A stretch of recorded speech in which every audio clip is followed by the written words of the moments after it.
This podcast is presented to you by Ball Club Box. BallClubBox.com for all your sports apparel need. You want products you can only find in certain cities or at certain stadiums and you don't live in your favorite team's city? Go to BallClubBox.com and they'll help you out. You're now enrolled in the School of BlackNegroJitsu. Is it your first day? Don't worry. The master, Yared Vasquez, and his co-instructors, David, Mike, will take it easy on you, rookie. Welcome to the School of BlackNegroJitsu. This is episode 4. You know who it is. It's the master of BlackNegroJitsu, Yared Vasquez here. And I've got, of course, my co-instructors here, Dave, Mark.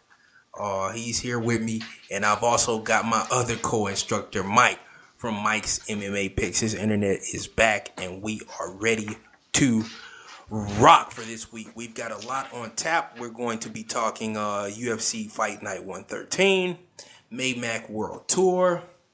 Is Conor McGregor a racist? Jesse Vargas says Conor got KO'd. Road FC scoring system. Fighters starting GoFundMes for camps. Your Romero-Bisping and UFC Long Island. Plus, we've got an interview with Tony Martin this week. We're gonna run a Tony Martin interview this week. So I'm excited about that. And if we have the time, I might even throw in Dr. Yared Vasquez. I don't know. We shall see. But anyways, let's get right into it here. UFC Fight Night 113 recap. We saw Santiago Ponzinibbio scorch Gunnar Nelson within the first frame. I was thinking about having 100% Ponzinibbio on DraftKings. Changed my mind. Absolutely impressive performance by Santiago Ponzinibbio. We got Cynthia Calvillo taking a win over Joanne Carterwood, which should have been by submission if she would have just taken the fight down immediately. She would have easily ended that fight by submission. She played around and ended up winning by decision. We had Paul Felder win with a big finish over Stevie Ray in front of his Scottish fans. Jack For his Marsh, daddy. What'd you say there? For his daddy. Well, yes, Got for that his win daddy. for his pops. That's right. His dad just died. Jack Marshman took a win over Ryan James, who was able to survive ungodly amounts of punishment and almost stole the fight. Khalil Roundtree with some real gangster-ass shit versus Paul Craig. He stood over him and looked at him. What did Paul Craig do to Khalil that warranted this type of treatment? Stared at him. They said there was some beef between them before the fight or something like that, because that was just straight up vile. I did not understand that. This is the new mean Khalil Roundtree, man. He is putting people away viciously. We've got Justin Willis taking a sloppy win over Justin Mulheron. Justin Willis seems to have a bright future as he grows. Danny Roberts taking a knockout win over Bobby Nash. Pantoja over Siri. Galore Bufando with the nursing home throw victory over Charlie Ward. Charlie Ward should be ashamed of himself. This absolutely looked like some type of nursing home abuse case where somebody was KO'd by being thrown to the ground. Absolutely pitiful. Danny Henry comes back from death in order to upset Daniel Tamor in a very strange outing. Daniel Tamor punched himself out beating on Danny Henry. I don't know if Danny Henry should be proud of that win, because he couldn't even finish when Tamor was just on the brink of death. Brett Johns took a pretty boring win over Albert Morales. And Leslie Smith outpaced Amanda Lemos to a stoppage in the second round. It was a pretty good card. It has ups and downs, good excitement. I liked it. Fun to watch, lots of finishes. That Danny Henry fight ruined the cash line on DraftKings. Damn it, he was getting scorched. There was no reason. You were in on Timor?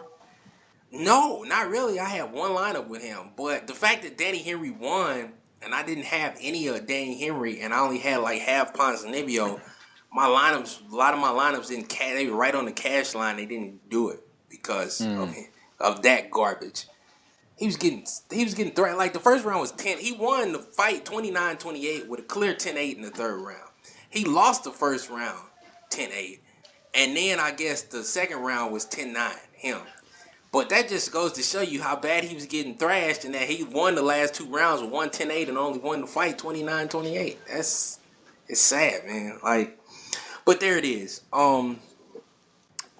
Anyways, past that, let's get to our next topic, which is the MayMac World Tour.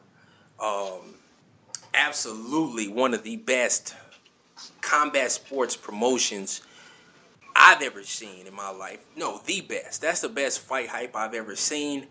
When we got to day 3 and day 4, it seems like they ran out of material.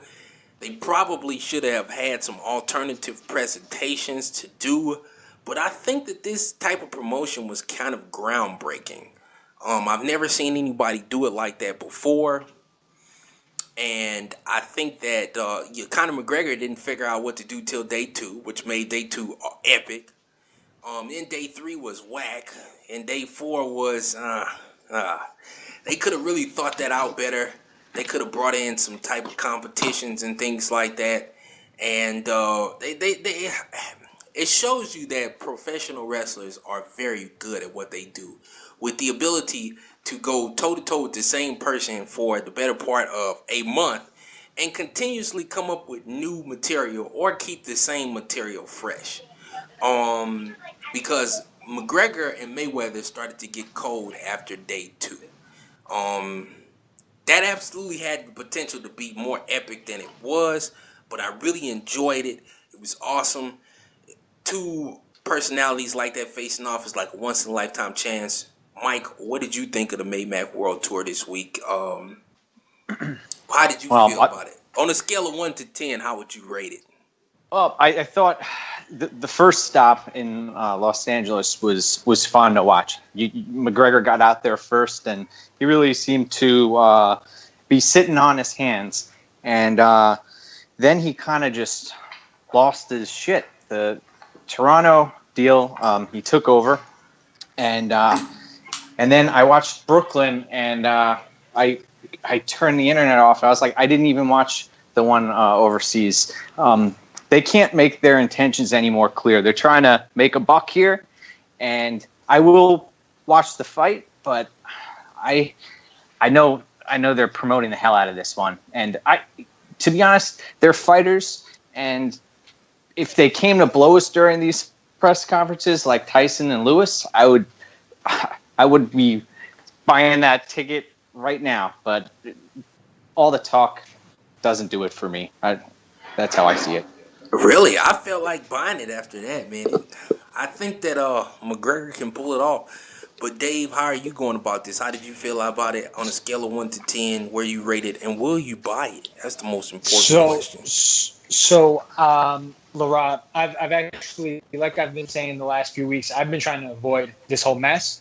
So I didn't really catch much of it. I caught some of the recap of Brooklyn. I actually got invited to go to the Brooklyn presser. I like I said, I'm just trying to steer clear of it, and I passed. But I'm gonna rate it an 8 without having much knowledge of it. And the reason being is I'm seeing a lot of people on my timeline who are casual fans who seem to be eating it up.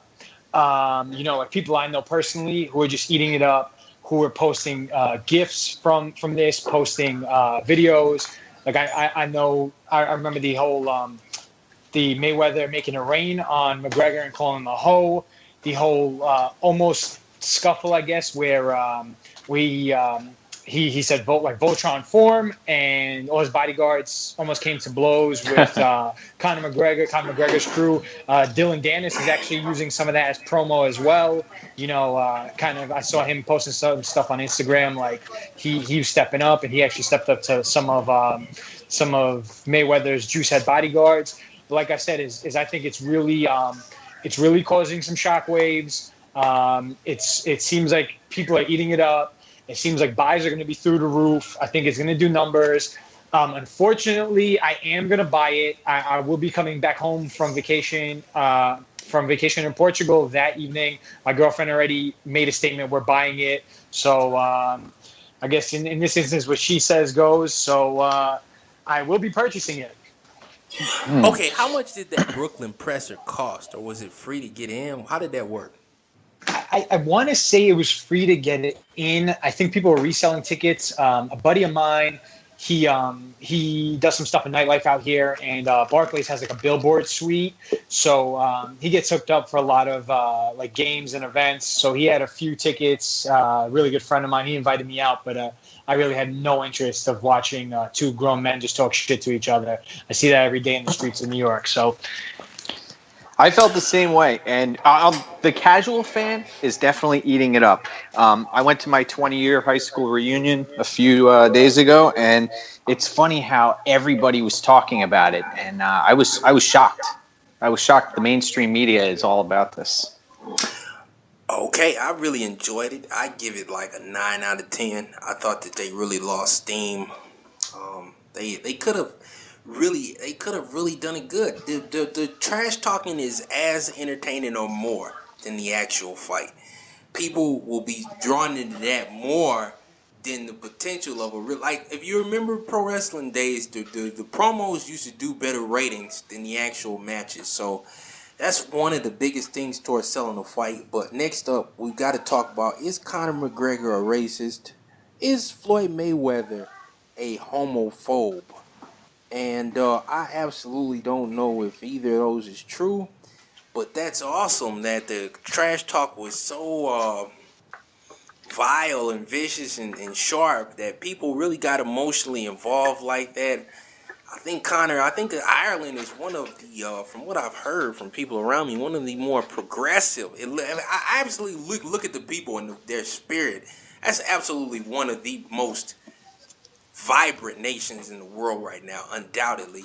I think they're one of the most progressive concerning race relations as well. I heard this from my cousin who went there and visited. I don't think Conor McGregor is racist at all. I think I think that might be an Irish type insult. I don't know what the fuck it is, but I'm glad that it's engaging people like that, and where you've got black versus Irish now. Floyd Mayweather called him a faggot, I believe. You've got homosexuals that are interested now that probably might hate Floyd Mayweather. This is absolutely wonderful. When it comes to a fight, there's no such thing as bad publicity.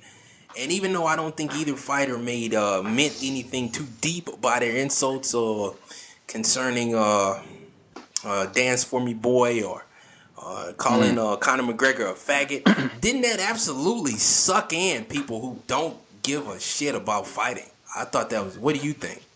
Yeah, I think that Conor McGregor is he lacks cultural competence. He is from Ireland and has only been in the U.S. fighting for a few years. So I don't think he even understands when he said that. I don't think there wasn't a racist connotation to it, but I could see how other people would see it that way.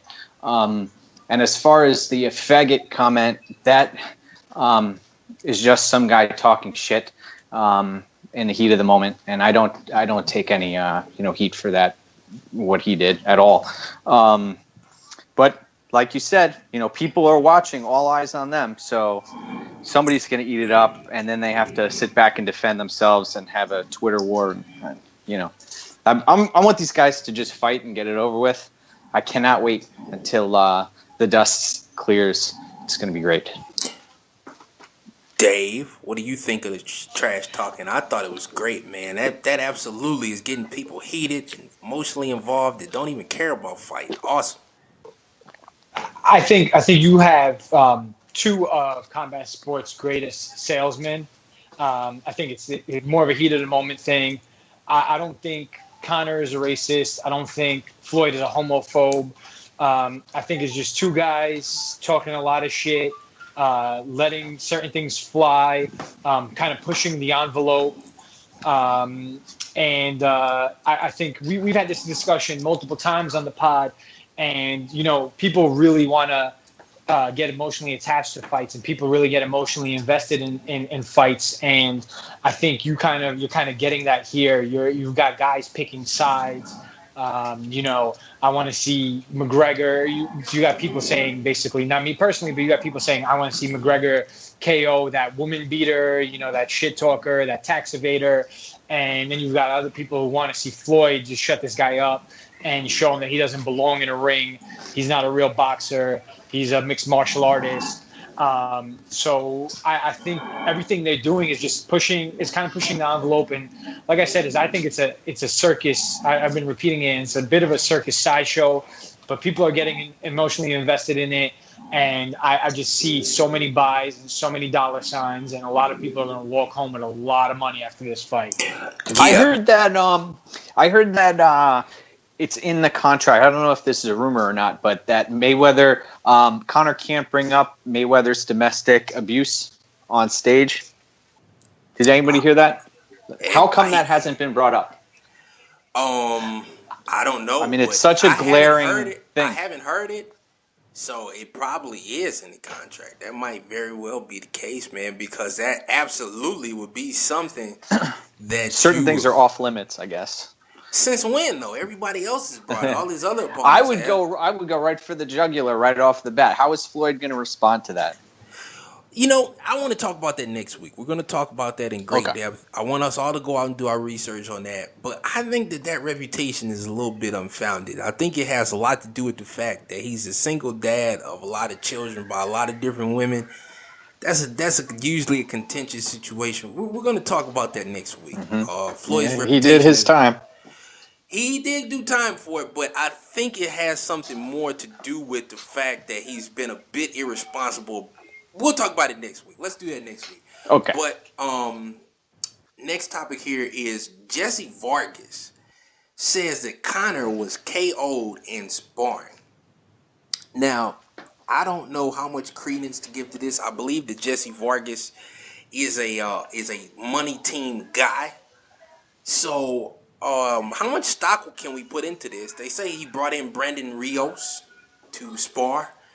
And Brandon Rios gave him the business, and now Brandon Rios is not invited back. I also read that Paulie Malignaggi, although having been invited initially to come and spar with Conor McGregor, they have not contacted him or have yet to bring him in. So I don't know what's going on with Conor McGregor and his sparring partners, but do you give any credence to that? I believe that Jesse Vargas is a money team member, so that might have a lot to do with that. I just don't really see Conor McGregor getting knocked out cold necessarily, because it's not like he doesn't know how to fight. I just don't know if he's going to win on the scorecards. You know what I'm saying? But what do you guys think of Jesse Vargas? Is he a hoe? That's on the money team that's spreading rumors, or is there some truth to this? I think he might be getting paid off for this. That's my hunch. Dave, you got a take on it? I don't have much to take on it. I feel like you get a lot of this type of stuff coming out the woodworks with a big money fight. I think it kind of goes with the shit talking. People start to crawl out of all surfaces, at all holes, and kind of speculate and say certain things. I mean, I could see. I don't know if he got knocked out. I could see him definitely getting lit up by Brandon Rios. I could see Brandon Rios kind of taking it to him, because, like I said, I think any boxer really worth a damn would give Conor real trouble. So he did a great job being able to market himself to get this fight, to get the biggest money fight, the biggest prize fight he could get. He's not a boxer. He got beat pretty handily on the feet with Nate Diaz, who's a good mixed martial arts boxer, but not a good box. I wouldn't say a great boxer, right? I think, and talking about Paulie Malignaggi, I think if he did bring him into his camp, that would be a good look. Paulie was stylistically and like boxing, like ring IQ. I think one of the better fighters I saw coming up. When you talk about brittle hands, that's what I think really kind of held Paulie back, because he had absolutely no hands. He broke his hands as a young kid, and he had absolutely no punching power. I remember watching Ricky Hatton walk right through him. But I think it's all hearsay. I mean, we might hear more after the fight. You might end up seeing footage possibly leaked. Who knows? But right now, I think it's all just a bunch of the shit talking and people just coming out the woodworks. And how much are these sparring partners getting paid? You know, I hear that I don't know if he's bringing in big guys like that, he might have to pay more. But I think the industry standard, because I know a pro boxer that was brought into Holyfield's camp, is about $1,000 a week plus expenses like food and then your lodging. So about $1,000, maybe $2,000 a week with all the expenses added. And then how hard are they going to go? Yeah. Oh, they're going to go hard. Boxing sparring is not MMA sparring. It's not the same thing at all. There's no light type stuff. It's all hardcore and, trying to get your skills as sharp as possible. But right now, what I want to do, I changed my mind. I'm not going to unless we have a lot of time left at the end, I'm not going to run Tony Martin this week. I'm going to run Dr. Yared interview. We talked about Amanda Nunes' sinusitis and the abilities for it to keep her out of the fight. Dana White said she was cleared, and I talked to a doctor that's worked with the UFC in Iowa, Dr. Yared Vasquez. I talked to him over the weekend, or Dr. Yared Vasquez. I'm right. Excuse me. I'm looking at my sheet here. And we talked about sinusitis and its abilities, its effects on a fighter, and exactly if it would be enough to keep Amanda Nunes or bring Amanda Nunes down like she said she was down.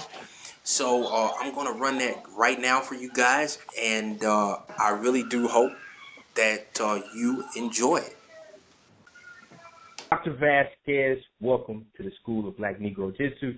It is wonderful to have you here today. Before we get started, could you tell us a little bit about your background? How long? I know that you have done a bunch of fights, done a bunch of organizations. Where did you go to school at? Give us some reason why my listeners, why they should be listening to your expert advice today. Oh, excellent. I studied in Ponce School of Medicine in Puerto Rico in the Caribbean. I also did some training in Guadalajara in Mexico, and rest of the training was in the States. I've been originally I'm an internal medicine physician with a vested interest in pain management and sports medicine. Started in the game of martial arts from a very young age, around 9 or 8. Got into the Taekwondo in the 80s, a little bit of wrestling, judo in college, and kind of continued. With my professional career, it was a little hard to train and compete. So I evolved to the next phase, which is helping the next crop of athletes, taking care of their health. And for the past 5 years, I've been the lead physician for the Iowa Athletic Commission. So I've had the blessing to work with great promotions such as UFC Fight Pass, Victory Fighting Championships, King of the Cage. I've also gotten involved with boxing, with CBS Boxing. I was the physician in the controversial fight with Jose Haro and Daniel Franco, which, we all saw in the media. I'm pretty proud of how everything was handled there, and we were able to what exactly went on there? Oh yeah, it's around the time of Tim Hague's fight. That was a really adverse event that happened. Tim Hague went to boxing and right, and he fought lost his battle. Mm-hmm. And lost his battle, but at the same time, CBS Sports Boxing was going on, and we had two great prospects, Jose Haro, Haro, and Daniel Twitch Franco. Two great, it was lightweights went to war in Sioux City, and we saw that we were able to identify the early complications of severe brain injury, head trauma, and we were able to transport him to the hospital where he got surgery, had his, had some bleeds repaired, and he's today recuperating and rehabbing, and was able to make it through. So that's one of my proudest accomplishments. That's awesome. I remember talking to referee Bobby Wambecker. I don't know if you know of him, about absolutely. He's awesome. Yeah, about his Tim Hague incident. But as an on-site doctor at an event, what do your responsibilities include? Oh, absolutely. I've tried to elevate the art of the ringside physician. When I started because of Josh Neer. Shout out to Josh Neer on all the boys at the Elite Edge MMA Training Center. He contacted me. I think things happen for a reason. When I moved to the States 5 years ago, he contacted me because he heard that there was a doctor that, loved MMA, because it's MMA and combat sports is my passion. So everywhere I go, that's kind of my talking point in my conversation. So I don't know how he got word of it. His doctor at the event kind of flaked out last minute, and I started. And ever since I started, the athletes felt comfortable with me. I try to go the extra mile, bring extra supplies, medicine. I added them on social media. I followed up. It's not the same. Not a knock on the other docs, but a lot of doctors go to the events just to kind of, wear a fancy suit, sit next to the cage. I made it my point to make it about. You don't do any physicals or anything like that, do you? Oh, absolutely. I do. Let's say a regular event comes by, and I will be there around 4:30 to 5. Athletes start walking in, and I check everything physical. I do neurological testing. We do a thorough physical, and we stay on site for the fight. And after the fight, we suture, we check the fighters. If there's, if there's injuries that I have to repair, if I have to have them transported to the hospital, I take care of that. And plus, after the event is long done, sometimes the fighters will go to my office and I'll follow up there, or we will. They know that every time I suture them, they have to send me a picture a couple days later to see how it's healing. So I try to, make it a health program instead of just, I come doctor the event and leave. So I try to stay in contact with the guys, and in Iowa, I've successfully been able to do that. Okay, so you will be there for weigh-in, you'll be there fight day, and you'll be handling the full schedule of fighters and their needs, or probably from Friday to Saturday or Thursday to Friday. Am I right?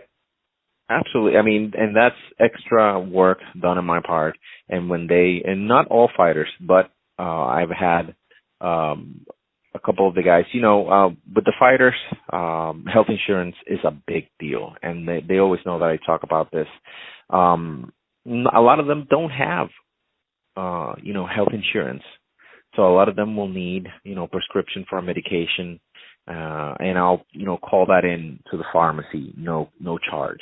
I treat these guys like they were my kids, and I try to do as much as I can for them. So I even though that's not, part of my job description, I'm paid to get there to the event, and after that, I could just ignore it. But I try to that's why you found me, because of that Octagon Doctor brand. I tried to just have a website where I could just have contact with all the guys and everybody in the community, and through the website I handle their needs with meds, or if they need something specific for fight day. There's a couple of diabetic fighters, and there's always people that you follow up injuries. I make it my mission to know if they were hurt 6 or 7 months ago before they get in the cage again. I make sure they're healthy and ready to go. That's why we have such a great track record in the state. That's awesome, man. I know that I had a physical therapist on before. Now I got a doctor. So School of BlackNegroJitsu has all the health professional input from now on. But I brought you on here specifically to talk about Amanda Nunes and her case of sinus itis. Now, I knew, because she got sick during fight week with Ronda Rousey, that Amanda Nunes had problems with taking flights. And after she would take the flight, she would get a sinus infection. And that explained a lot to me, because throughout her fight career, I don't know if you followed it, but she's constantly slowed down in the second and third round. She has absolutely hit a wall. And is this because of the sinus infections? How would that affect her, on top of the fact that she's cutting weight at the same time? Was she bluffing? Was maybe she just mentally unstable and couldn't get to the fight, scared? Or do you think, well, I've seen it in her career. I know she's getting prepared down there at American Top Team. Her form is good. Her technique is good. She's improving. I know she's not slacking, but she takes the flight, she gets sick, and her performance seems to be terribly affected. Could you explain to our listeners how sinusitis could affect a fighter during fight week with the complications of a weight cut, and how that is translated, you think that's translated to her career? Because like I said, she's never been able to fight past the second round. Absolutely. Whenever I heard that she was cleared by the doctor, I mean, we have to know, first of all, that the UFC doctor is no slouch. Dr. Jeff Davidson is a certified emergency medicine physician, and he is one of the top doctors in Nevada and Las Vegas. So if Dr. Davidson saw her and clinically found her stable, I think that marked something very important. And to your listeners, we have to know, okay, what is sinusitis? A lot of people are like, just a cold. Well, sinusitis is an infection of the lining of, there's specific cavities in your face, in the anterior part of your face, just like little caves in the bones, in the facial bones, if you would. And they are lined with tissue that's moist. And in part, that is built there to warm up the air that you're breathing in. That's why when we breathe in and then we expel the air, if you exhale on a film or a glass, you see that condensation. Well, the air has been warmed up and it's been moistened. So we know what those cavities are meant to do. But with sinusitis, that lining gets thickened and the production of mucus increases. So it's a little bit uncomfortable, right? And if this has been a chronic problem, we know that this tissue is going to be deformed. It's going to be a little thicker than normal, and it's going to produce more mucus than normal, and in theory could get infected. But by no means is that, and this is kind of a subjective thing. It's not written in stone, because there could be great discomfort and more in a striker with sinus pain. But medically, in order for half what do you mean more with a striker? Exactly. Let me explain. Somebody that's taking constant trauma to the face, right? There could be, pain associated with chronic sinusitis, a little bit of chronic pain, because this is a tissue that's been deformed and it's not regular like you or me, right? But that's subjective. We cannot measure the amount of pain that she has. Could it affect her breathing? It could affect her breathing if she doesn't take care of it, right? If she's not taking corrective medication and is not responsible with the condition, absolutely. That could be weighing down her cardio. Is it an excuse for a fight day enough to cancel a big prize fight? In my humble opinion, I would say no. Okay. Oh, so you say no. So they were saying that it was affecting her balance and equilibrium. And I thought to myself, if they know that this girl goes through this all the time, when she gets on planes, why don't they either drive, take a bus cross country, or get her out there early so she can get over the sinus infection and then fight? So you don't think that because I've seen it throughout her career. She's fighting real good. She's strong in the first 7.5 minutes, and then she just drops off of a cliff, and it's like, wow, very marked. Yeah, right.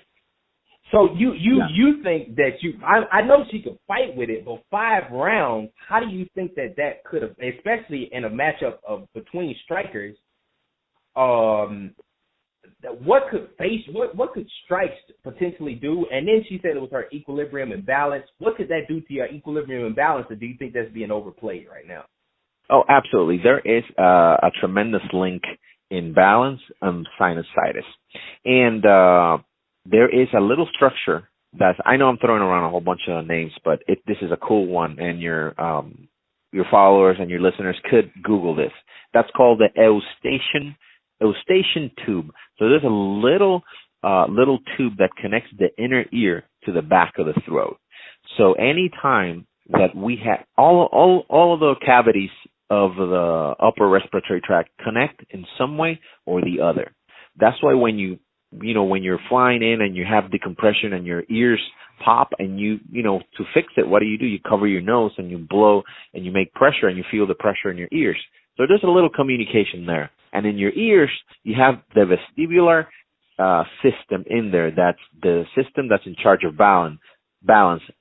So it absolutely could affect it. Here's the little nugget of information. But in order for an inflammation or an infection to affect her so bad that, let's say, creates a collection of pus in one of these cavities and affects her ear for an infection, we would see objective proof of that. We would see, Amanda had fever, or we did blood work and, it showed signs of an infection. And those sort of little signs would have been able to be detected by the doctors in charge of her with the UFC. Okay, yeah, so would have been. Because my theory is that this is more Dana White's fault than anybody, because that's your champion. If I know as a podcast host that Amanda Nunes, and that's why I picked Shevchenko 100% on DraftKings Fantasy MMA, is because Amanda Nunes cannot stay well during fight week after the fight.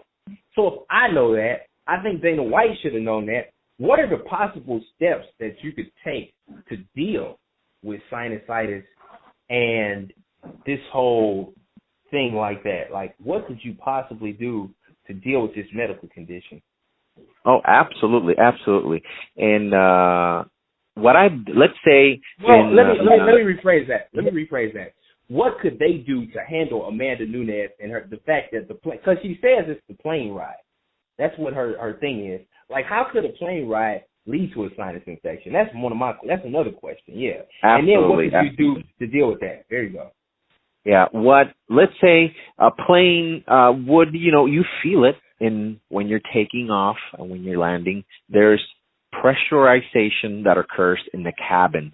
So because the pressure up there at 35,000 feet is going to be a little different. So for us, in order to survive in that, over there with the pressure is lower up there, the cabin has to be pressurized. So it's unnatural, but it's a lot of people have questions about that. I'm going to give you a random example. Females that have breast implant, their question is always, no matter how educated they are, they're going to ask, doctor, am I okay? I have implants. You'll be fine. You'll be fine. Sinuses is a little bit, a cavity also. It's a little uncomfortable. Will it lead to an infection? Absolutely not. Oh, so you don't think that the pressure of a plane ride would lead to a sinus infection? Exactly. And the infection comes, let's say you have a cold or a cough, and then everything that leads to a sore throat, a sinus infection, laryngitis, a little lower in the throat, everything enters through aerosol material. Somebody sneezes, or you touch a doorknob that has some bacterial virus, and that's another thing. The majority are caused by viruses, right, and are mistreated. A lot of doctors give them antibiotics, and they're just little viral infections that in 24 to 48 hours, the symptoms are better. But you mentioned something really important. How would Dana White absolutely made a little mistake there? He should take a little bit better care. If let's say in a fantastic scenario, I'm the doctor of Amanda Nunez in charge of her camp, which could happen because, by the way, I'm moving to Florida. So, Amanda, give me a call. I'll take care of you. Just kind of drop that out there. What I would do, and I'm going to give her the advice for free. You have to be on corticosteroid spray like Flonase or Nasonex daily. Utilize that to make that tissue thinner, a little bit less inflamed, less reactive, and just take a combination antihistamine on a daily basis. If she does that sufficiently with enough chronicity, doesn't miss any doses, she's going to be 100% ready. So you say no sinus infection, and so to sum it up, what do you think was the cause of this? Do you think it's like a combination of the desert area in Vegas, the plane ride? What's your diagnosis on what she's dealing with? It could have been the perfect storm, right? She could have caught a cold, back home in Florida. I know another thing that we have to account for, the pollen count in this specific date is ginormous, right? You go to you Google pollen count. There's an actual website that gives you pollen forecasts. There's a lot of farming everywhere in Florida and in the Midwest and in the breadbasket of the U.S. So all that pollen is in the air, and the particles that we can't see but are increased are in the air. So she could have been working with her sinuses that are engorged, that don't feel nice. There's a pressure sensation in her face.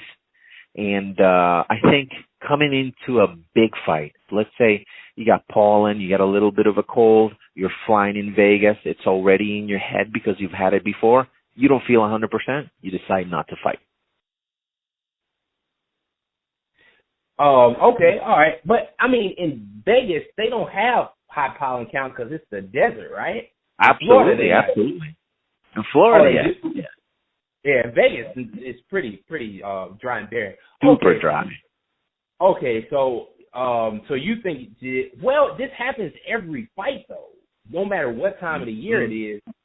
So do you still think it's due to maybe is it year round allergies maybe or something like that? Yeah. There's as an internal medicine physician, this is one of the biggest issues, right? Upper respiratory problems are a big issue, and everybody. We are at fault because nobody likes. I suffer from sinusitis. I could give you my own detailed description. I'm a doctor. I know what works. But guess what? In the morning, I brush my teeth. I get ready, and I see that little bottle of spray. Just spray it up my nose, and I go, you know what? I feel pretty good. I'll skip today. And I don't use the medicine, and then I'll get a bad flare-up, and I remember. So for her, I think it's going to be an issue of being more on the ball, of having her maintenance treatment. That's the key word. If you're looking for a keyword, maintenance treatment for sinusitis, and she'll be on the road to be fighting again. Okay, that's awesome. Thank you, Dr. Vasquez, for your contribution to the School of BlackNegroJitsu today. That was awesome. I'm glad we had a complicated conversation about that because there's been a lot of simple conversations about it. Nobody's really given that detailed of a diagnosis according to what their camp has been saying. So, thank you for coming on today. And, if you got any shout-outs or anything, go ahead and give them now. Absolutely. I want to give a shout out to all the fighters in Iowa. I'm a super advocate for fighters. I'm always trying to get information for them, treatment and everything they need. I believe that fighters up here in the Midwest are one of the hardest working group of athletes. They're underpaid, and I'm throwing out the vibe that we need Dana White up here in looking for a fight. This is the land that gave him Matt Hughes, that gave him Robbie Lawler, that gave him Jens Polberg. Dana, come up here. There are some amazing fighters down here like Aaron Mitchell. There's some Mark Sensi up here. There's Tim Garrett, a whole bunch of guys, to name a few. We could have a Fox Sports 1 card only with the new talent coming up. And I'm really proud of these guys, and they deserve more notoriety. And hopefully they get it with all my help. Okay, awesome, man. All right, that's it. Thank you very much. That was great. Can I give my social media pages real quick? Okay. Oh shit. Oh yeah, go ahead. I have to cut that out. All right, go ahead. Go ahead and give all your social media pages. All right, so everybody, you guys can follow me too. You can find me by Octagon Doctor. That's my brand. I'm on Twitter as Dr. Yared at DRYARED, and YouTube as Octagon Doctor as well. Instagram Octagon Doctor. And I'm the owner of the hashtag Ringside Medicine. You just go to Google and type hashtag Ringside Medicine. All my stuff will come out. I have video blogs. I detail my and you probably see them. I detail my participation in blog form as a ringside doctor. So if you guys want to see what being a ringside doctor is from my point of view, you go in there and check it out. And I'm psyched to be on today, man. That's awesome, man. Okay. Hope you guys enjoyed that. According to Dr. Vasquez, Amanda Nunes looks like she should have been good to go, but I let you guys draw your own conclusions for that. From that, it's always good to have a good professional opinion. That's how we do it over here at the School of Black Negro Jitsu. We go out and get the experts, we bring them in, and we talk to them. Let's get into the Road FC scoring system, though. I think that Road FC might have come up with something very interesting here, in that they have an unlimited point scoring system, which could be a replacement for the 10-point must system. They also have instant replay and also referee polling. But instead of having the 10-point must system, they will be scoring points for, continuous scoring for hard shots, clear takedowns, dominant positions, near submissions, and the like. And the total scores will be used to decide a winner at the end of the fight. Also, if you miss weight, you could be deducted a point or two at the beginning of the round. And so they have yellow cards too. Very cool. And blue cards too. So if you are not active enough, they'll give you a stalling thing. So taking it back to the Pride days there, I like what Road FC is doing. I think it's absolutely, especially with the weight cut penalty, I think that's awesome. That would give people an incentive to make weight. I think they're a little harsh with it, because it seems like if you miss too much, you basically have to finish the fight to win. You can't win if you miss weight. But blue cards deduct points for stalling or refusing to engage. I think that that would be a great addition to the UFC, is to make people fight, or to have, to make sure that if we get, stinkers, that those can be dealt with in the ring. It makes for a more entertaining product. Up kicks to a grounded opponent are allowed. I like that. What do you guys think of the Road FC scoring system? I like it. I'm a fan of it. I think it's definitely creative. I don't see something like this completely translating over to the unified rules in the UFC. But if they adopted some of the stuff, I think it would be great. Like, for instance, a groin strike or an illegal strike, it looks like you get 5 points deducted for that, or a yellow card. I wish there was a way of that the refs would deduct points more liberally in the UFC. I think that between the eye pokes and the groin shots and the recovery time that's given, it doesn't add up, especially when time is of the essence and gas tanks are limited these days. But to be honest, I've been to Pride Fighting Championships, and the way that they did it over there, that was the best scoring system. To have a 10-minute first round a lot of shit can happen in those first 10 minutes, and there's nowhere to hide when you're 8 minutes in and you've got a limited gas tank. And then to have a yellow card hanging over your head, if you're stalling, they whip out that yellow card in Pride, and you get 10% of your purse deducted right off of that yellow card. They're amazing. It's blue in Road FC though. Mm-hmm. Yep. Okay. Similar stuff. But if you go back and watch some of those Pride fights, when people got that yellow card, they come out guns blazing right after they receive it. It's crazy how the fighters reacted to getting yellow card. But has an event taken place with these scoring system implemented already? Yeah, a bunch of events in Road. They just had one over the weekend that had Leo Kuntz on it. So which I haven't even run the freaking Leo Kuntz interview yet. Oh my God, what about doing? Did you ask him questions about that? No, I did actually, and we talked about the gambling incident. So I guess I'm gonna run Leo Kuntz next week, and then I'm gonna run Tony Martin at the end of this one. So many great interviews. Yeah, I want you guys to listen to that Leo Kuntz one, because that one is absolutely interesting. How he got into it with the fighter he faced and screwed the Korean mafia. You got to hear that. One other thing, Laurent and Dave.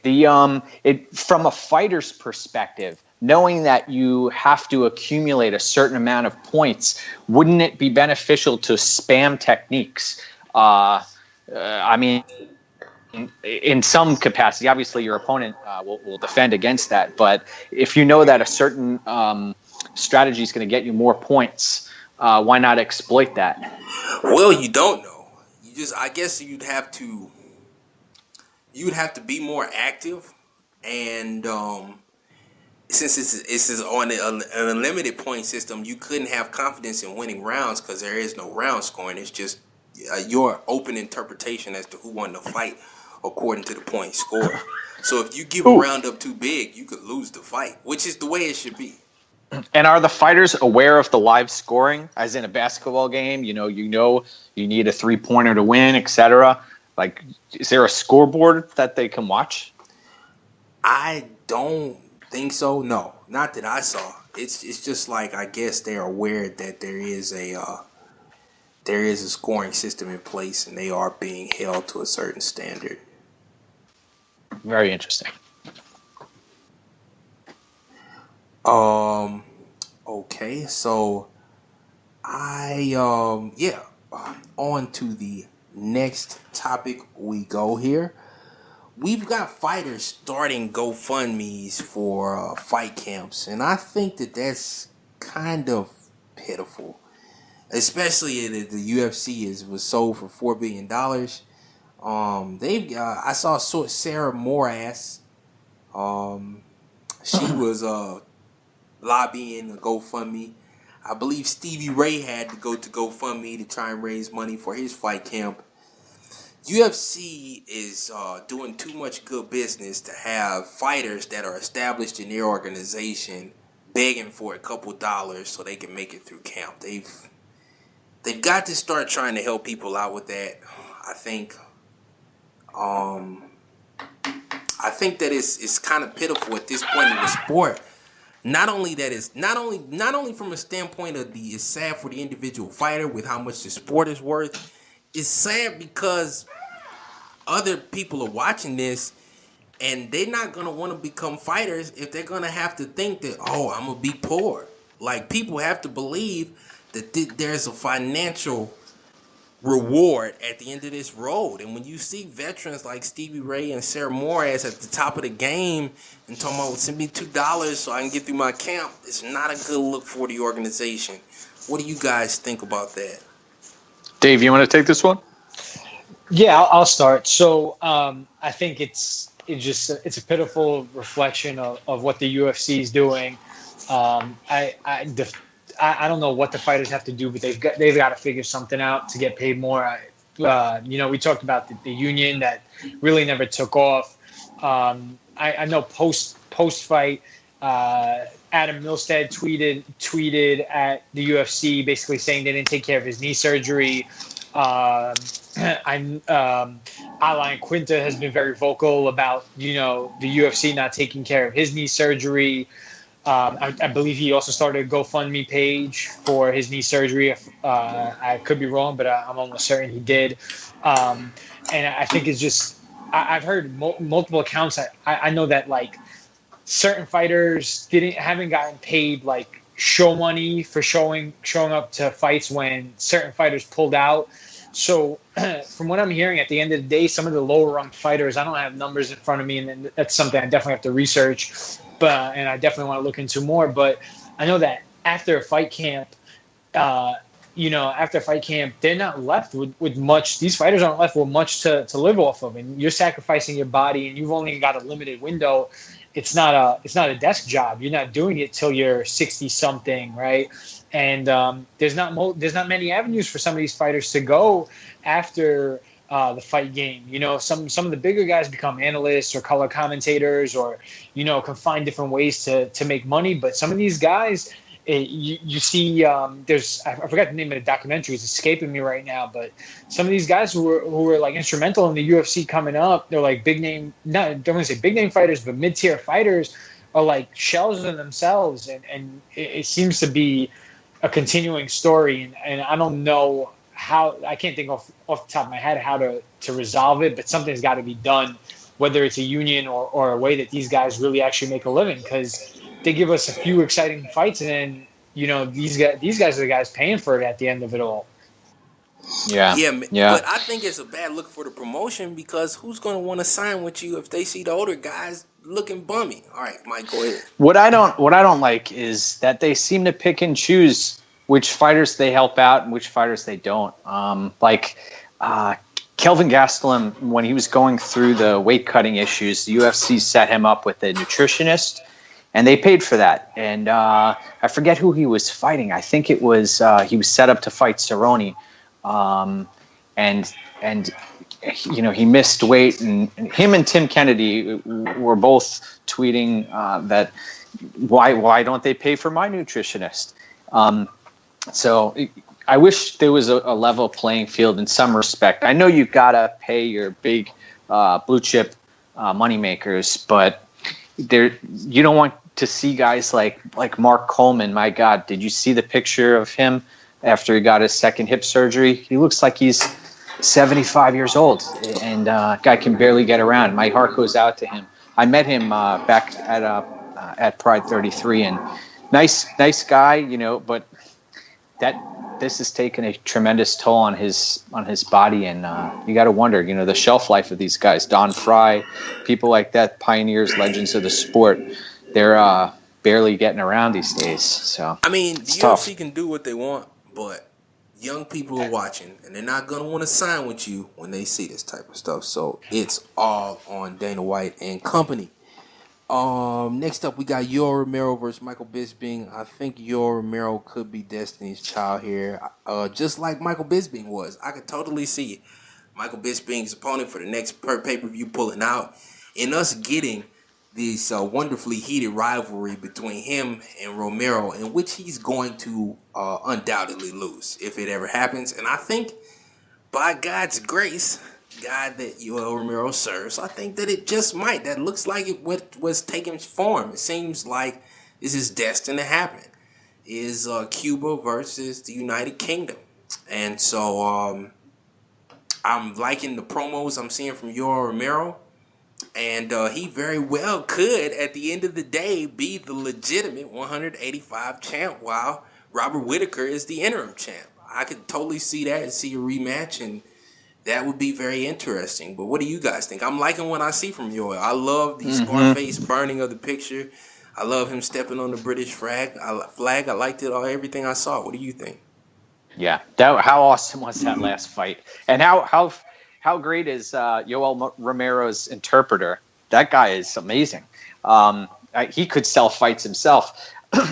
I'm looking forward to hopefully Whittaker's knee isn't too jacked up, and he doesn't need surgery. But it's a ticking time bomb when Bisping and Romero get together. I'd love to see that fight. And you're right. the way he came out in that fifth round, I thought he was done after the fourth round against Whitaker. It just goes to show you how much heart he has. And to know at 40 years old or however old Romero is, his documented age is up for debate. I could see him becoming champion. Definitely. You think he's older than 40? Who knows? Possibly. I guess it could be possible. I forgot about that. My college roommate was roommates with him at American Top Team, and he was talking about how his cardio was definitely impressive for his age. So for being 40 years old. But let's get into this. I got so many backlogged interviews. I almost forgot about Leo Kuntz. Then I got another one with Zach Freeman coming. I got one with a UFC legend coming. I got so many coming. So I'm gonna run this Tony Martin interview right now. Tony Martin just coming over with big win against Johnny Case, and I hope you guys enjoy that. What's up, Tony? How you doing? Oh, good. That's awesome. Good to have you on the podcast today. I just have a couple quick questions for you. So, what I was interested in is where are you training out of right now? What's your background? Familiarize people a little bit with yourself. So I live in Boston now. I grew up in the Midwest area and was training under Brock Larson for most of my career. And now I moved out to Boston with my wife, and I train at City Kong Boston under crew Mark Del Gradi. I do a lot of boxing with Eddie Alvarez. And I also head up to New Hampshire where I just got my black belt about four months ago from Professor Rafael Lima, Professor Tim Burchard, and Brock Larson also came up and was there when I got my black belt. So, I kind of travel a lot all over the state of Mass and then into Boston. I also head up to Dorchester. I do a lot of boxing there at Growlish Boxing. Okay, that's what's up, man. I do a lot of traveling. Now, you had a medical condition. I believe was it an iron deficiency? No, I had severe acid reflux. Acid reflux. Okay, and that was in your family, right? Was that genetic? Yeah, so it's just kind of one of those weird things that I don't know. I never really realized what was wrong. I just thought I had heartburn all the time, so I was eating Tums like crazy. And then just after a fight, my aunt reached out to me, and she kind of was like, I noticed how you looked really tired really fast. And she said that big thing that runs with acid reflux is when you diet so heavily, and then all of a sudden you start, right after the weigh-in, we start eating a lot more. And she's like, that's a good way to flare up acid reflux. So in one of my fights, the Beneil Dariush fight was the fight that I really noticed that something felt wrong. And she just randomly reached out and said that, and she told me a certain pill to start taking, and I started taking it, and I felt great ever since. All right, and yeah, because I used to notice that. I used to notice, man, Tony Martin, because I play on DraftKings, I love to pick him, but he's only good for 2 rounds, and if he doesn't get that submission in about the first round, he's done. So what do you notice is the difference between you now and before you knew that you had acid reflux? And why couldn't you pick that up in your training?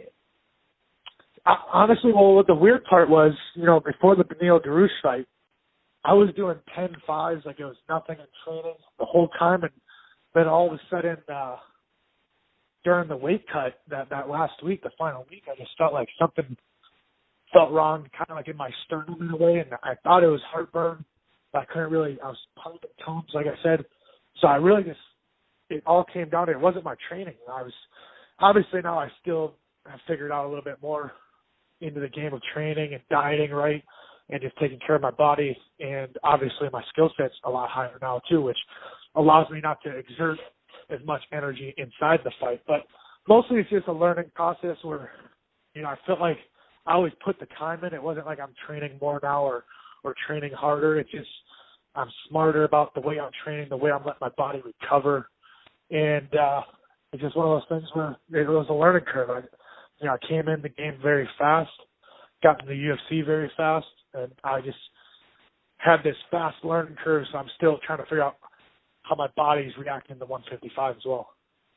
Okay, and so you really couldn't. So when you were training, you wouldn't notice it, but in the fight, I guess because of the added pressure and the adrenaline and stuff, it would be much harder to fight in the fight. Then is that correct? Well, I think it really came down to when I was really started my diet, or not the diet, but the weight loss of that last week where I'm dropping, 15, 20 pounds that week of the fight, and then putting it right back on was making the acid reflux really flare up.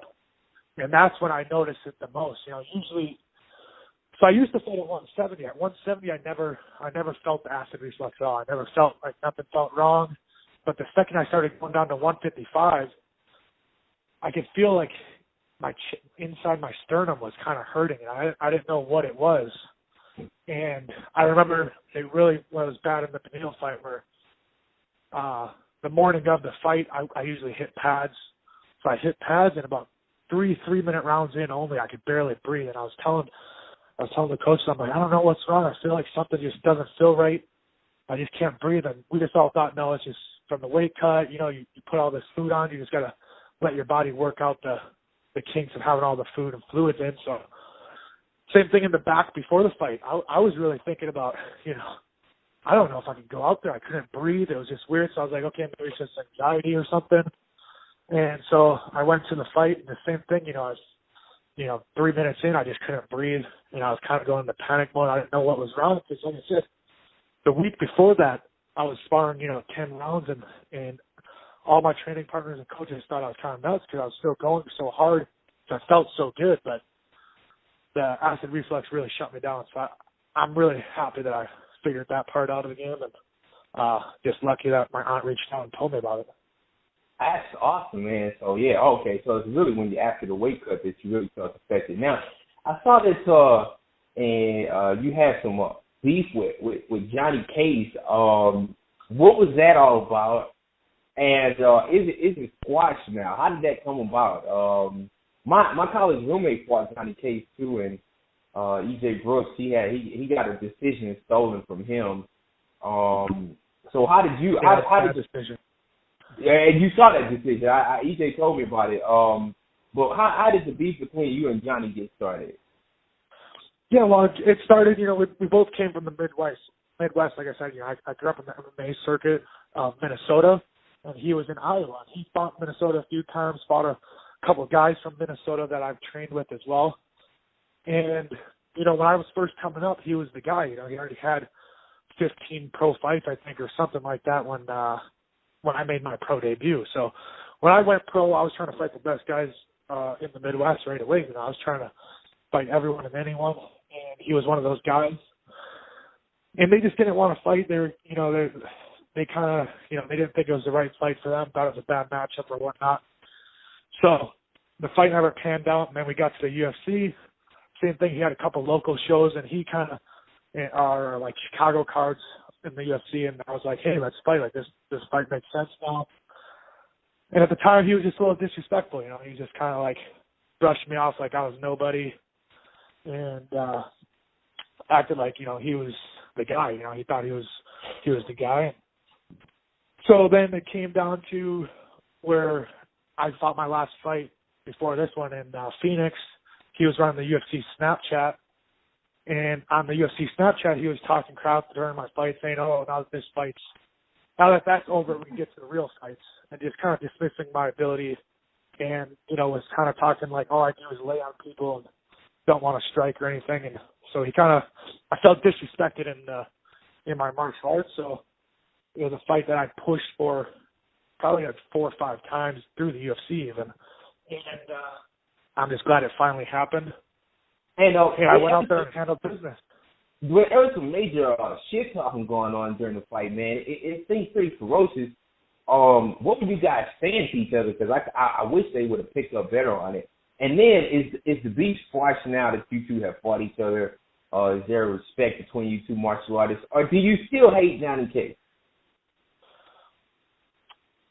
Let's see. I don't know if I hate Johnny Case, but I'm not, we're not buddies. We're not going to go out and have some drinks together or anything like that. But, I respect him as a fighter. He took, a lot of heavy shots. I thought I'd put him away. I thought a few of those shots would have knocked out a lot of guys in the division. And he stood in there tough, and my game plan was just to stay in the pocket with him and I just figured that I knew I hit harder than him. I knew that he didn't sit on his punches like I sit on my punches. So it was one of those things where I told people before the fight I'll trade shot for shot with him because I knew for a fact that I hit harder than him and that every time I hit him it's going to be like 2-3 times what he's hitting me with. So that was the big part. It was just making sure, I felt really confident going into the fight. I would have liked to finish, obviously, but like I said, his chin held up a lot better than I anticipated.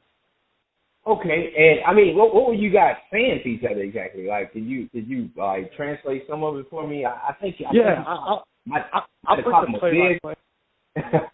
I'll give you the play-by-play a little bit. So first, when I went out there, I kind of touched his knee really quick, just playing around to see because I figured that he thought I would just come out and start shooting takedowns right away on him. He said something like, "Oh, shoot on a little bitch" or something. He said something like that, and that was it, like to get me amped up.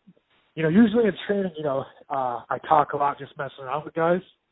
So it's kind of one of those things that, when I talk, I feel like I'm a little bit looser and my confidence goes up, so I just fight a lot better. But so then he was, like I said, he thought I was just going to come and shoot takedowns. So a few times I kind of told him, I'm like, listen, I'm here, motherfucker. Like, I'm not going anywhere. Listen, we're striking. Like, no, this isn't going to be a grappling match. And then where were we? Then he poked me in the eye. And then he was coming at me. So I called him a little bitch because I know you fucking poked me in the eye. So so that's why you thought, because it got quite ferocious, like either at the end of the first or the second. So that's why you called him a bitch. I see. Yeah, so I'm calling him a little bitch because he's poking me in the eye, and then he's still trying to attack me when he knows he poked me in the eye. So that's when I pointed at him. I think that was sometime the second when I pointed at him. I said, "No, you're a little bitch." And so that got a little heated. And then towards the end of the second round, I remember I punched him with a pretty decent right hand. I just asked him, "How'd that feel?" I'm like, "How'd that feel?" And so I was a little amped up. And, like I said, I still would have liked to put him away. I still think we put on a pretty darn good show, but I always want to finish when I'm in there. So. But no, I was letting him have it. Even when I took him down, I told him, I'm like, hey, good fight, but this fight wasn't the way he thought. The fight didn't play out the way they thought. He thought he was going to stand up, easily outstrike me, and he thought I would just come out and try to grapple him. So I'm pretty happy with the performance. But like I said, I would have liked to put him away. Okay. I'm gonna give you 2 more quick questions on this part, and then I'm gonna get to the quick picks for the fantasy podcast. But what's your favorite thing to eat in Boston? And then what's your favorite thing to eat internationally? To eat? Yeah, like when you're not dieting, when you're not cutting and stuff like that. Like what's your favorite place to eat, or what's your favorite thing to eat up in Boston, or internationally, or even if you got a hometown favorite too? What's your hometown favorite? Yeah, well, so here is Santarpio's. So Santarpio's is a really good pizza place. Has tons of history. You go in there, and it just kind of brings you to that old school, Italian vibe. And it's the pizza is exactly how I like my pizza. Thin, greasy a little bit, and it's absolutely to die for. So, so you like thin crust pizza? Yeah, I'm more of a thin crust guy. Have you ever had Emo's pizza from here in St. Louis? Emo's? No, I haven't. Oh man, you would love it. Oh my God, it's thin crust pizza. You would love it. I think it's the best thing, one of the best top-rated thin crust pizzas in the nation. You would love Emo's pizza. But if you're ever in Boston, I'm telling you, Santarpio's is the spot. I was there. I was actually at Santarpio's probably about seven months ago, and the place almost burnt to the ground. We were sitting there in the back. And all of a sudden, in Boston how close of all the houses and all the apartments are. 1 foot away, all of a sudden we're sitting there, and all of a sudden we see fire shooting out of the apartment complex right next door. This place went down in about 2 minutes tops the whole entire apartment. Somehow it didn't jump over to Santarpio's. I have no idea, but that's my Santarpio story. How did the fire start? I think they said it was something with the dryer or something like that. I forget exactly how it started, but yeah, it was crazy because, like I said, these houses are like a foot apart, so I figured the whole block would go down in seconds. And we were in the far back of Santarpio's, and we get up and we're yelling at everyone to get out of the building. They all thought we were messing around, and no one really took it seriously until all of a sudden the smoke. It went down fast. She said. All right, internationally, what's your favorite dish internationally? I don't know if you fought or trained abroad, but what do you like to get what's been your favorite international dish? Well, I went to, Brazil a couple times, so I'm a pretty big fan of the Brazilian steakhouses. So even in the U.S., I go to a lot of the Brazilian steakhouses. I love steak, and I'm a meat and potatoes guy, and obviously some pizza. So I'm not the most venturous type of guy, but I love steak, potatoes, so I would definitely say probably the Brazilian steakhouses. Oh, that is awesome. And one thing, and the last question on this end, don't hang up before we do the outro because we got to do the quick fix for the other thing. But what is the one thing about your game? Now, I think I'm gonna tell you what personally I want to see with Tony Martin. If Tony Martin had an elite type, Alistar Overeem, Gegard Mousasi type striking game, I don't think anybody can stop Tony Martin because Tony Martin's jiu-jitsu and top game is absolutely ridiculous. So what is the one thing about your game that you're working the hardest on, and how do you think it's coming along at this point? And then what are your aspirations for the title? Like how long to a title shot or do you think you'll wait from? Yeah, I think I'm 2 years away from to getting a legit title shot. I think that I still have a lot to prove. I think that, like you said, my striking. If you just watch, you watch the White fight to the John Case fight, you're like, holy crap, what happened? How did his striking, come along so far? And it's not my striking that's terrible. It's just my confidence when I'm inside the octagon is where I'm trying to build right now. Outside when I'm in the gym and training here, my striking's phenomenal. I strike with the best strikers. On the at Sigaton, we got Chip Pollard, one of the best strikers on the East Coast, if not the best striker on the East Coast. Like I said, I go into these boxing gyms and I'm just boxing with these Gabriel Deluxe. He's a phenomenal boxer. And I'm boxing with the toughest guys. I'm Muay Thai fighting with the top guys. I'm heading out to Holland. I went out to Holland, trained with Nicky Holtzkin before his title fight. I went out there. So I'm striking with the best guys in the world. It's just I just got to keep putting it inside the octagon. So it's kind of one of those things where the more my confidence grows inside the octagon with my striking, just the more dangerous I'm going to be. I think that, I have, like you said, I think my top game in the grappling department is probably one of the best in the division, if not.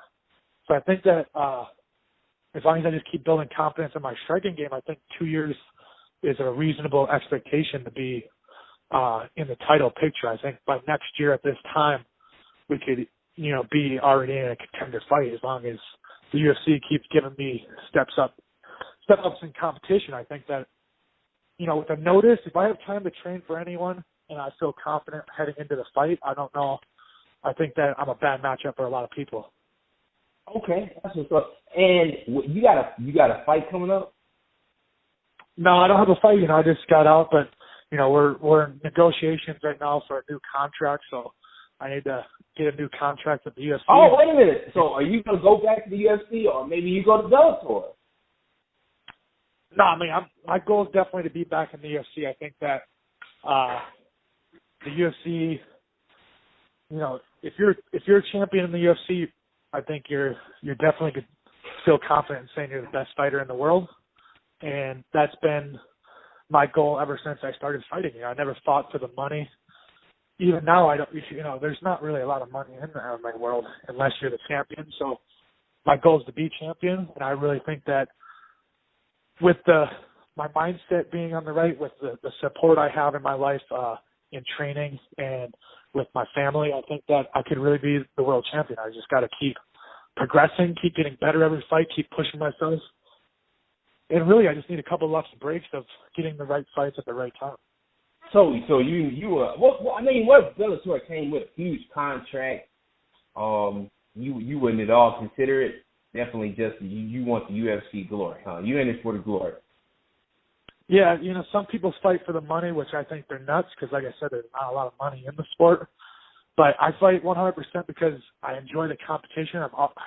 No matter what I do, I might be one of the most competitive people in the world, and I just want to win. And I just think that, to push yourself and to show, my kids someday, how hard work really can, it's one of those things that you can live and die with a sword, but just to give it 100% and have no regrets in life is kind of one of my biggest things, where I don't want to look back in 10 years and have any regrets on what I decided to do. And so I think that giving MMA 100% of my focus is exactly what I need to do. Hope you guys enjoyed that from Tony Martin. Next week, we're going to definitely be running the Leo Kuntz interview, so get ready for that. We're going to be talking about Floyd Mayweather's reputation as a domestic abuser. But last but not least, we've got two New York boys on here, and we've got a UFC Long Island card coming up. What are you guys most excited about? Who do you guys think is going to take the main event? I got Weidman. Maybe I should pick Gastelum though, because Weidman's on a terrible losing streak. But yeah, what are you excited about? Do you guys have tickets? One from Brooklyn, one from actually Long Island. Mike is from Long Island. Of course, my other co-instructor Dave is from Brooklyn. What's on your minds? Oh, well, I'm excited. I've been waiting for this card for many, many years, and to have it legalized in New York and to have this card take place literally feet from Chris Weidman's house and from Hofstra is amazing. I'm really looking forward to that fight. We got Chris Weidman, his back against the wall. We know he's got a susceptible gas tank, and we know how great Kelvin Gastelum is. So I'm really looking forward to that fight. We got Thomas Almeida. That against Jimmy Rivera, that's going to be an awesome fight. I'm looking forward to Ryan LaFleur against Charles Oliveira. That's going to be amazing. And Dennis Bermudez against Elkins. I got to be honest, they really did a hell of a job putting this card together, top to bottom. I got Elkins all day, man. Okay. All right. Well, we're going to find out. I had Dennis Bermudez come up and visit some of the kids where I work, and he came in with a cast on his hand after the Korean Zombie fight. I know he got KO'd in that fight, but he landed a few punches beforehand, and he is a spark plug. I love watching him fight. And even the way the card gets kicked off with Chris Wade against Frankie Perez, that's going to be a great fight too. Yeah. All day. I can't wait to get there, to get into the weigh-ins. And Nassau Coliseum, I've literally been there over 100 times in my lifetime, and to get into that building again after the renovation, this is going to be my first time back. I can't wait. I bought these tickets a few months ago. It's my son's 5th birthday, and he doesn't know this yet because it's a surprise, but we're going to be going to the UFC this weekend. So I'm really, really excited. Dave, are you coming to the fights? Unfortunately, I'm not, Mike. I would have loved to come to the fights, hang out, definitely meet some of the Twitter guys. I think there's a few factors at play. One, I still have a bad taste in my mouth after UFC 208. Two, by the time the card ends, taking the LIRR back home is a little bit of a pain in the ass. I had some prior engagements this weekend as well. So there's a lot of factors at play, but this card looks absolutely juicy. It looks amazing. I forgot to mention Vellante against Cummins too. That should be a barn burner. Slobber knocker. That should definitely be a barn burner. I'm jealous. I would definitely love to come to possibly the weigh-ins or even the fight and definitely meet up. But unfortunately, I won't get the chance. But I also before we finish up for the evening, I have to backtrack, and I have to say, Laura, I have to go back to I have to go back to the Yoel Romero promo, because this is something that's really amped me up. I haven't honestly, I couldn't remember the last time something about mixed martial arts got me kind of this excited. I've never been a Romero fan, but I think after this I kind of am. And I think this is a little bit of what the UFC has been lacking. And Laura, we were talking about this last week, and this is what I think fighters need to do. And they need to take a page out of Romero's playbook. It was kind of cheesy. Like, it looked like his aunt and his uncles were in the video, but it was like the best kind of cheesy. Like, it's really like something that, like, it just, like, you could tell he really just wants to rip Bisping's head off. And it just, that promo was freaking amazing. That's all, like, that's what the UFC is missing, and that's what some of these fighters need to take a page out of his playbook and really follow suit and do something like original spin on it, or their own take on it. And to go back to that Long Island card, Mike, that picture you posted of all the fighters fighting out of Long Island was amazing. I went in the suit with the flip flops and the cigar. No shirt Vellante underneath. With the red, Vellante with the red Chuck Taylors. All the guys with the untailored, awful suits. It's just an amazing picture walking down the boardwalk. What do you guys think of Conor McGregor and the Irish flag there? I thought there was going to be some controversy over there. I thought at least one pseudo brawl would have broke out. None did. I was disappointed. That could have really took the promotion over the top. What do you guys think of that? Yeah, it's all about getting paid. I think this is, man. Imagine if that was Romero. What do you think you would have done? Well, I guess he didn't really do anything, right? When Bisping ripped up his flag, I mean, he had just went 5 rounds with Whitaker, and he could have probably thrown him out of the octagon. I'm not going to draw too much from it at this stage in the game. They're just trying to hype the fight. But I was worried. I thought for a second, if Conor was legitimately threatened by that and infuriated, he could have gone over and made Floyd pay. Okay, that does it for the School of Black Negro Jitsu episode 4. Next week, episode 5, we're going to be back, and we're going to be running the Leo Kuntz interview, which is the most interesting interview I've done yet, talking about how the fight with him and Tai Him Bang Kuntz, the fight, most epic name ever. But we're going to be talking about how Bang did a deal with the Korean Mafia to throw the fight, and then wouldn't take the flop. And ended up winning the fight and costing the Korean Mafia about $1 million.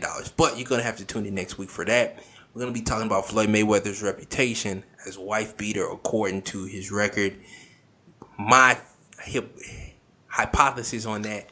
And, yeah, guys, hope you enjoyed it. Tune in to the MMA Edge Fantasy Podcast later this week. And also Black Market Picks. MMA Edge Fantasy Podcast is going to be with Zach Freeman, who got the big upset over top prospect Aaron Pico at Bellator 181, I think. The Madison Square Garden card. It was definitely a Madison Square Garden. So we're going to have Zach Freeman on, the Altar Boy. He's going to be doing the picks. And we're going to have an interview with him on the School of Black Negro Jitsu either next week or week after. So thank you guys for tuning in, and peace out.